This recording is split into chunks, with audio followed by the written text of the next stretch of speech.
This is a Rubik's Cube. Many of you seen it, many of you heard about it.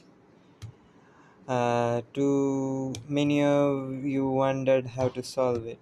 Well, in my upcoming shorts, I'm gonna tell you how to solve it. But first, let us think. There are six sides of a cube. You can rotate it any way you like, and you can dismantle it as you wish. I'm doing it with one hand. I can do it faster, but you know, this is the cube, okay? So you can do any way you want. You can go up, sideways, then downways, then front clockwise or unclockwise, any way you like. So this is how to unsolve it, and next you'll be how to solve it.